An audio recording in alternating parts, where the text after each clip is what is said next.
Major whoopsie. Okay, Daymare 1998. 28 gig file. Ignore what I said previously. Developers: Invader Studios. Publishers: Destructive Creations. The game itself is made by a small Italian independent team who worked on the Resident Evil 2 remake. That's something that we spoke about during the actual gameplay itself when people came in saying, oh, this looks like Resident Evil. We already kind of answered that question for them. I picked up the digital version of this game, which was $29.24 for me.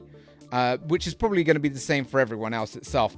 And when I went around looking for physical copies of this game, I was unable to find anything for Xbox. But they did have a physical edition for PlayStation. They had the edition called Daymare 1998 Black Edition. And I found so many different prices for it. No real main average price. The lowest I saw it for was £25. And I was like, whoa, that's quite cheap. And the highest I found it for was about £40. So, you know, if you can manage to get yourself the PS4 version, if you want it on PS4 for around 25 quid, you know, that's completely down to you. But there was no physical Xbox version that I could find, which was a bit weird. You've got it on digital, but you're not allowing people to have it physical. It kind of blows me away. So I've got a lovely page of notes that I'm going to go through, but we're going to go through our template, which is what we do on every single review. We go through the template and we break it down. We go through our notes. Then I give you my final verdict with the scoring. So the first thing that we're going to look into is choice of music used, audio, and voicing. The choice of music that's in this game is pretty good. I'm not going to knock it at all. It definitely in some cases gives you a major Resident Evil vibe, especially when you go into the save room and you get the save room music kind of kicking in. And during the boss fights itself, it's very engaging. It's very upbeat. And the aroma that the music creates in some of the horror parts of the game where you're in the sewers can be really frightening. It gave me goosebumps, and I use a headset whenever I do my reviews because I really want to listen to the game into my earlobes and just really absorb the quality of the music. But I can't fault in any way that the music that they used. I can't fault it. It sounded really good, and the soundtrack, 100% good job. Really loved it. In terms of the effects and the voice acting, the audio effects in the game, the gun noises sound really great. The footsteps sound way too loud, overly loud, and your character makes a hell of a lot of noise just by walking. But there are some popping audio effects that happen every now and again that shouldn't happen. There is a stutter in some of the voice dialogue as well.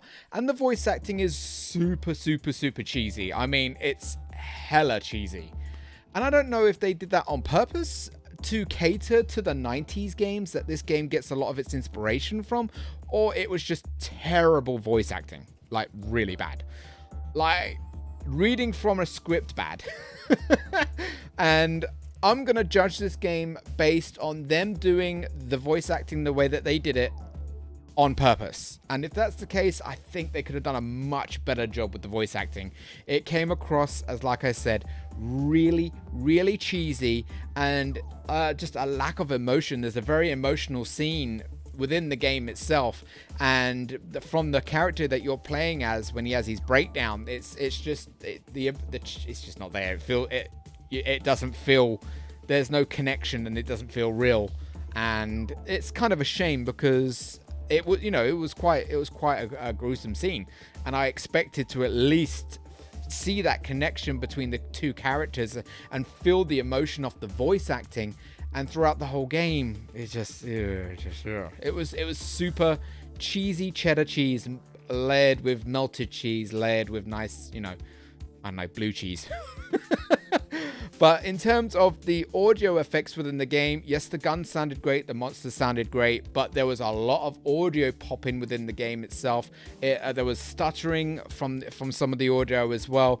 Even when you walked into a room, let's say the save room, you'd hear a little stutter before the audio of the save room kicked in. But when it does kick in, the music is really good and it's great to listen to.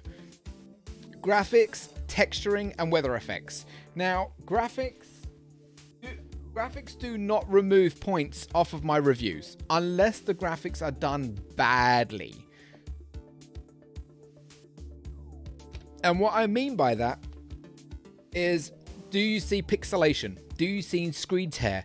Do you see really badly placed black square pixels where the developers just couldn't be bothered to fill the gap in with some texturing? And throughout the game, the graphics that they've got, it's okay. You know, it's not high 2020 graphics, not something that you'd expect out of like a small teen game like this. You know, it's not like a AAA game.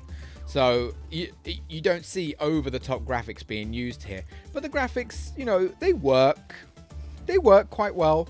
Could they have done a better job and used a better engine? Probably yes. I mean, you know, the team was responsible for working on the Resident Evil 2 project.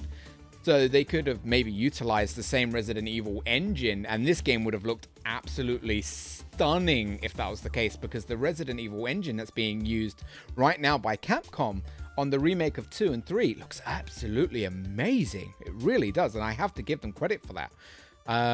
But the graphics here, it works. There were no real texturing issues within the game itself. There were weather effects. We had a lot of rain in one of the levels itself, and you could hear a lot of the thunder in the background, which definitely, again, you know, with a good headset would definitely give you a little bit of goosebumps if you're into your thunder and lightning stuff. But yeah, the weather, it worked. Okay, it worked. And like I said, because of that, I'm not going to be knocking any points off graphically for the game itself, because the engine they used, it worked. You know, there wasn't anything bad about the graphics of the game. Glitches and bugs. Now, we did get zombies stuck indoors or trying to walk through the wall and their hands are glitching through the wall. So the game could have used a little bit more polishing for sure. We even had zombies and even the boss stand completely still and just, you know, just look at us. And we moved around being like, wait, what's going on? Is something supposed to happen? And no, the characters, I guess, just wanted to stand still, take a breather.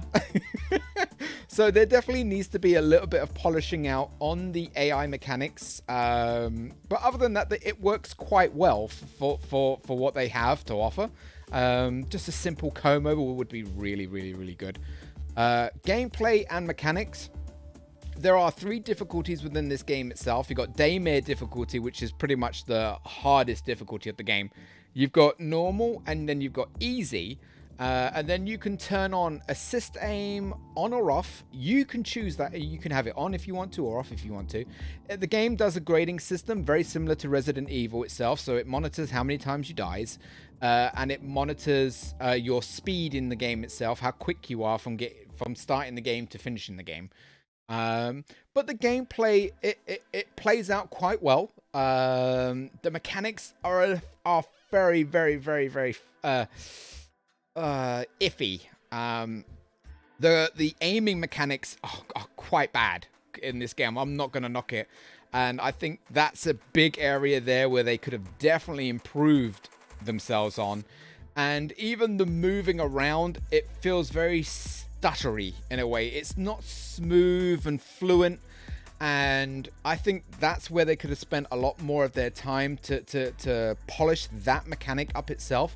So the moving around, the aiming up and down, left and right, even the targeting of zombies can be very, very finicky, and can get a little bit frustrating at times. I hear a lot of people basically give up on this game and not want to play it no more because of the moving and the aiming mechanics that they utilize.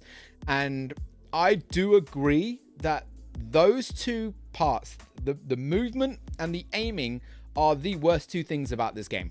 Hands down, I do have to agree with that. And I do feel it's something that they should polish up and could have done a better job. It definitely feels like it is a PC keyboard and mouse game. It really does. And it's just not been utilized correctly with a controller at hand. I can't. Hold on. A controller at hand. And maybe if they done a different control scheme as well, because to sprint you're holding 2 buttons down, and with most games like this, especially Resident Evil, you would expect the left click analog to be sprint, and it's not. You have to actually hold LB first to run, and then you click in the analog to sprint. And that's just, I don't like that at all. If they reverse that, it might have actually worked better for the player itself. And like I said, left click analog tends to be running. It tends to be from walking to running, or walking to jogging. That seems to be it, but they didn't utilize that, and they got the buttons a little bit. They do showcase I think it's a really, really good ammo and reloading system in this game. They've gone with the realisticness, where if you find a pack of bullets and you have an empty handgun clip, you got to put the bullets into the clip before you can tell the character to put the clip in the gun. And I really, really like that as a system. I know a lot of people do not like that. They're like, oh, it's a video game, it shouldn't be realistic. It's a mechanic that they use. You know, you can't hate a game that much just because of a mechanic they're trying to utilize. And at first, it was a little bit finicky, but I really, really like that in this game. It's something completely different that I would not expect a game to put in there, especially like a game that's similar to Resident Evil. You don't have to do any of that. All you pretty much have to do with the old school Resi games, open up your inventory, select your bullets, combine, handgun, boom, problem solved. But you can do that in this game if you want to. You don't have to use the clip if you've got a spare one. You can just bypass that clip system completely and go combine, gun, done. But what they've given you is the ability to combat fast reload and combat slow reload. One of them where you drop the clip in the gun on the floor and you reload with another one straight off the bat, so you can continue shooting the boss. And that works really, really well in boss fights. Or you could do a slow reload system where you take the ammo clip out, you put that into your inventory, you pull a brand new clip, stick that into the gun, and off you go. But then you do have to bring up your storage system, merge bullets into the clip, and then into the gun to get yourself ready to do quick reloading or slow reloading during combat. And again, I know people don't like that system. Me personally, it was new to me. I liked it. I thought it worked very well, and it added a lot of realism into the game itself. And I think it was well done. I personally do think it was well done. Replayability and game difficulty. We've already spoken about game difficulty, but does this game have replayability? There are bobblehead collectibles that you can actually collect going around the game itself, and they all have 90s movie pop game references itself. For example, you'll find a bobblehead with a face hugger attached to its face, which is a clear reference to the Aliens movies franchise. And this game is flooded, absolutely flooded with game references from the 90s, movie references from the 90s, like Total Recall, Face Off, Con Air, Matrix, and stuff like that. So if you are a 90s child and you love that sort of nostalgia, you're probably gonna love this game. You really are, because you're gonna see a poster on the wall and be like, "Ah, that's cool," and you'll see a pop figure bobblehead, and you're like, "That's a really cool one." So like I said, if you're into that stuff, you're gonna really dig this. You are, because in one chapter you just see so many references from the 90s. It's overwhelming, but it's fantastic. Any game customization or stats building. This game is not an RPG. So there is no, upgrade health, upgrade defense, upgrade attack power, or any of that garbage. So we can't talk about that. There is no customization with the weapons that you get itself. Would it have been nice to utilize that sort of a system? It would have probably been, yeah. You know, put a red dot on your handgun, put a fast reload mag clip onto your shotgun and stuff like that. That would have been really nice. But then they would have to change the way the reload physics work with certain upgrades, and it might have just made it a bit complex and a bit overwhelming. So it's not really in this game, so I can't talk about it really, but you know, that's just my thoughts on it. Story, if applicable. Some reviews that we do, we don't need to talk about a story because it might not have any, but this game, just like Resident Evil, has a very in-depth, hardcore story arc. 1 second. I talk so much, I need to drink. Or my throat will go dry and then I'll get a sore throat. Think of this as basically a Resident Evil title. There is lots to read, lots of cutscenes, and lots of monsters running at you. So if you like that sort of stuff, again, it's going to cater to you quite nicely. And when I mean there's a lot to read, there is a lot to read. Not only do you get documents that you can read in the game, but you also find documents that will give you a website that you can actually log onto the internet and go to, and you can enter the file name, and it gives you even more context on what's going on within the game. And I really, really like that sort of a feature, but at the same time, I think you should give the player the choice to log on to read those whenever they want to, or just give them the actual text within the game so they can read it there and then. The last thing you ever really want to do is to pull a player away from your game to go online just to read something about what's going on in the game, then to come off and go back into the game again. So I'm torn. I like it as a feature, but I think you should give the player the choice whether to do that or not. That's just my opinion on it. Online co-op modes, features, and stability. Now, there is no online. There's nothing online about this game whatsoever. There are no additional modes, like any battle modes or any garbage like that. But features and stability, the game never crashed on us once. From what I can remember, I didn't have to load up any past save files to fix an issue within the game itself. And that's something that we've had to do quite recently with some games where we bugged the whole game out and we have to load up from our save file. I'm trying to think.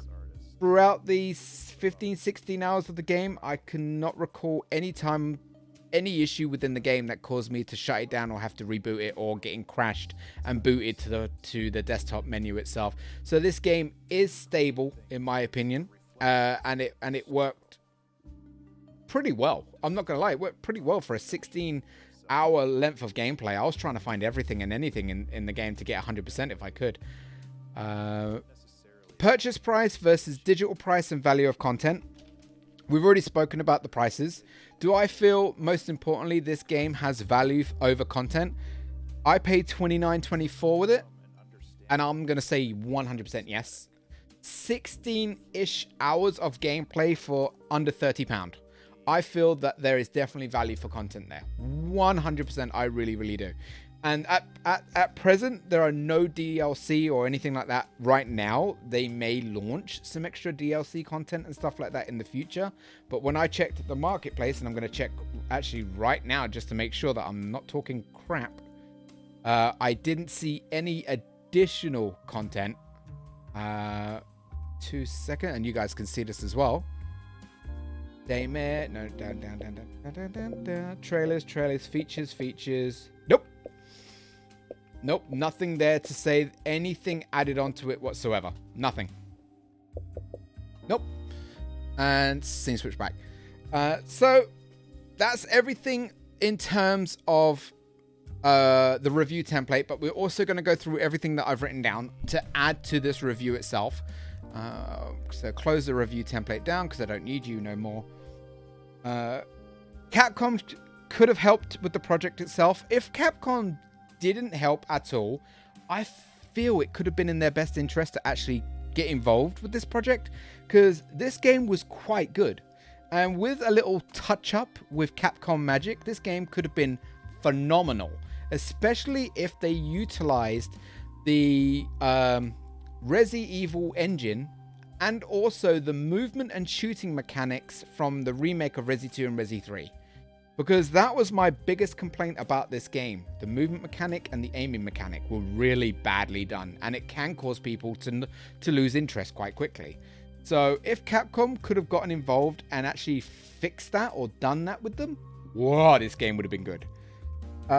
We already talked about who made the game itself.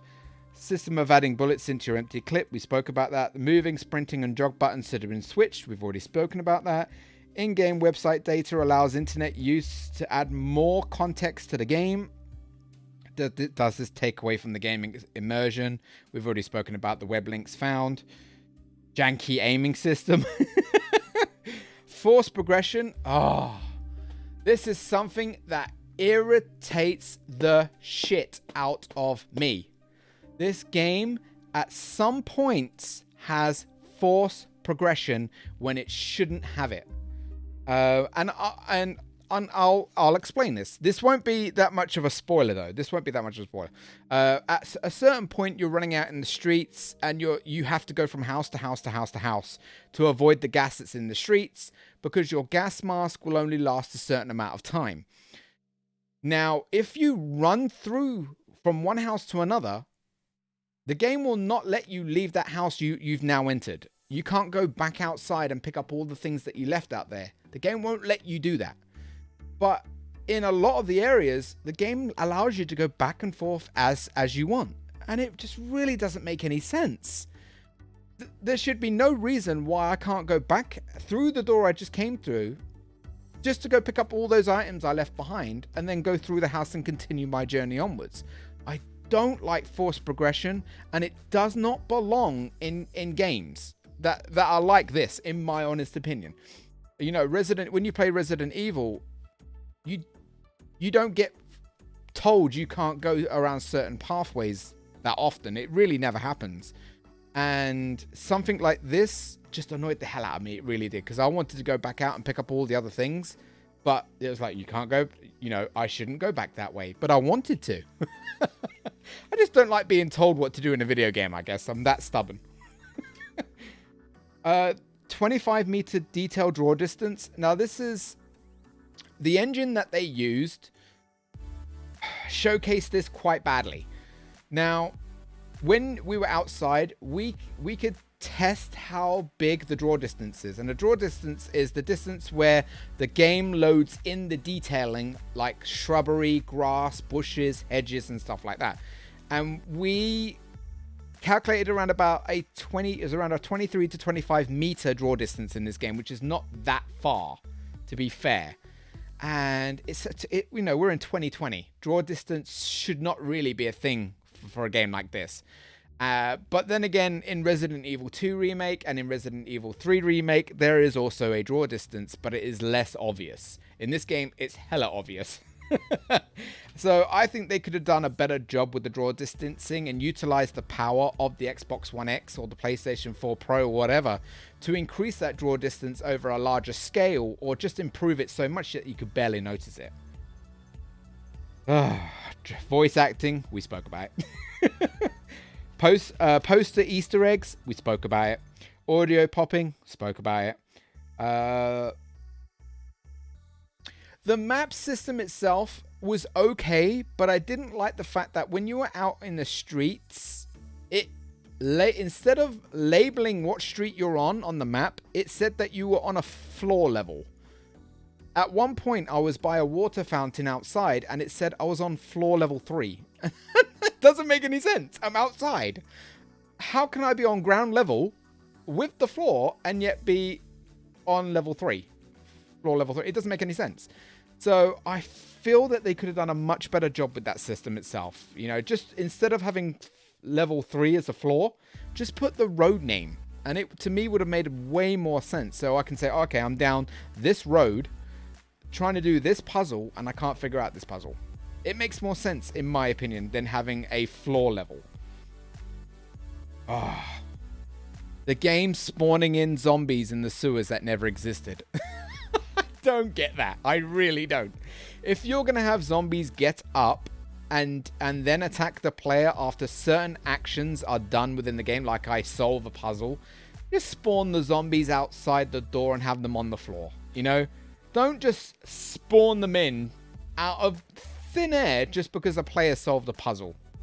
Because I tried to backtrack and find out where these zombies came from, and I could not figure it out. In a lot of the times, we were attacked by zombies that were never there. And I think that's because the game spawned them in. I really do. If that's the case, stop that. It doesn't make any sense. Don't do that to a player. Should allow combining of items in the save storage. You could combine items in your inventory, but you could not combine items in the storage box. And it just would have saved a little bit of time if you would have allowed us to do that within the save box as well, instead of taking items out, combining them in the game itself, like the injections and like all the buffs and the health boosts and whatnot, and then put them back in storage after. It's just a time killer. The insta-killing on one of the bosses. I don't want to spoil it because I try to retain a spoiler-free review, but in one particular period of the game, the bosses allowed the ability to insta-kill the player. And it's dumb. It's really, really dumb. It makes it ridiculously hard to do, and it feels very out of place. Especially when you fight this boss more than once. And during the other times of fighting him, not once does he ever insta-kill you. Not once. And now all of a sudden he's given the ability to do it. And it's not like it's done fairly. As soon as the boss reaches a meter distance of the player, it activates an instant kill cutscene. You can't do nothing about it. And it got really tedious. Like, really, really quickly. And it kind of... I got salty, I'm not going to lie. I definitely got salty. I'm not going to say that because that...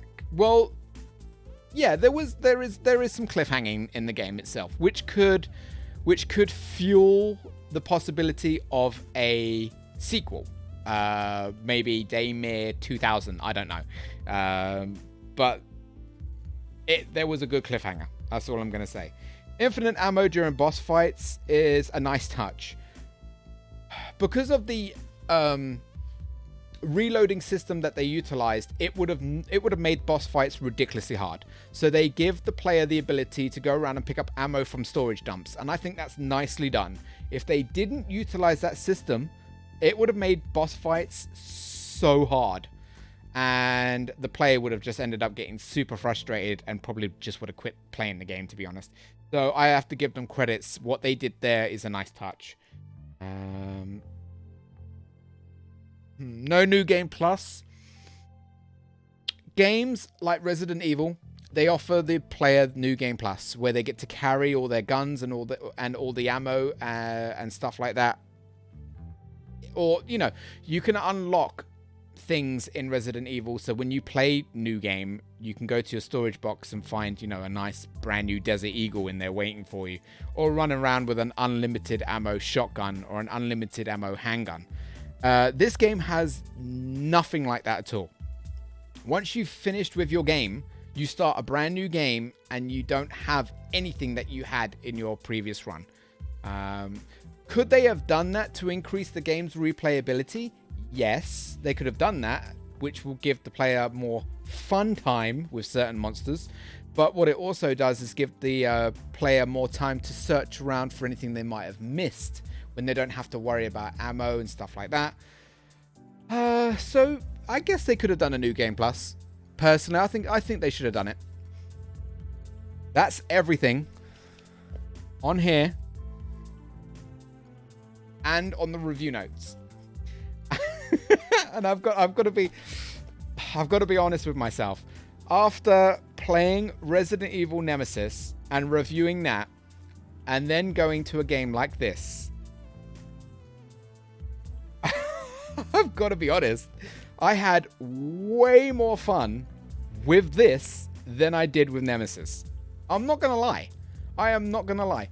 The two biggest gripes that I have for this game is, like I said, the aiming mechanic is crap.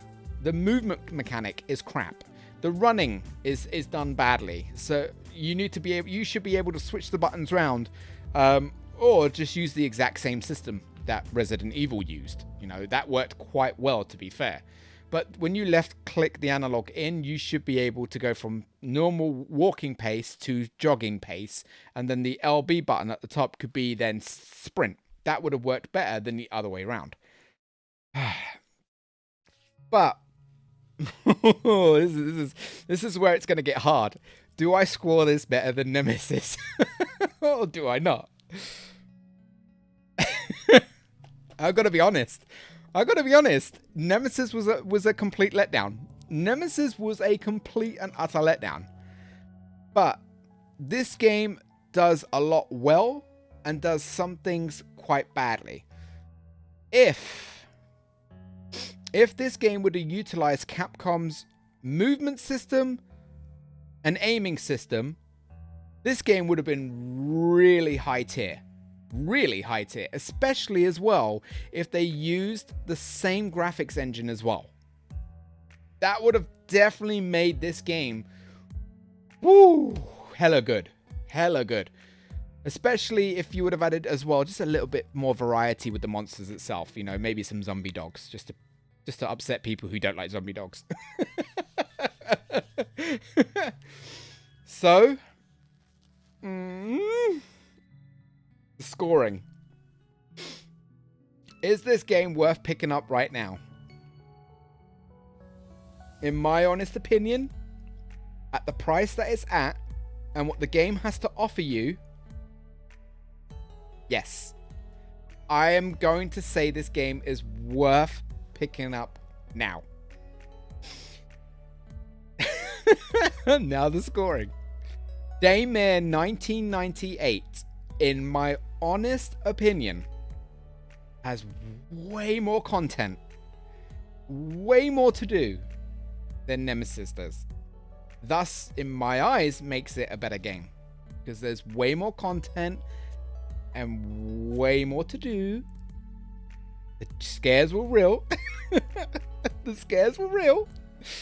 The music's great. The game works quite well. It's just the story works quite well for the game. That's what I mean. But the mechanics are what let it down greatly. They do. You will get used to it though. You will. You'll get used to it, but it's still quite bad. But because the game has so much to offer, backstory, different points of view with the characters that you're playing as, good boss fights.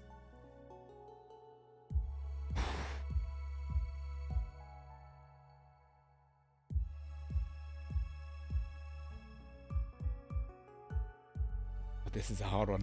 This is a hard one. I'm going to close the review giving this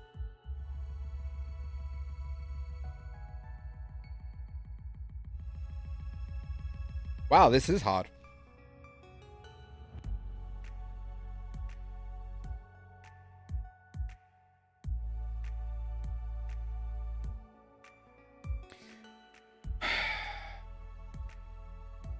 This is difficult. This is really, really, really, really difficult. Because in my mind, this game is made by by far a smaller team than Capcom have with their remakes. It's made by a much smaller team. And they did a good job for what they had. But they could have done a hell of a lot better with the resources from Capcom if they could have taken it. Because this is made by a smaller team, I can't really score the game in the same spotlighting of a AAA massive company who has a massive team working on it. You know? And with that in mind, Daymare 1998, in my eyes, scores a 7.5 out of 10. And I'm happy closing off the review with that scoring. Done.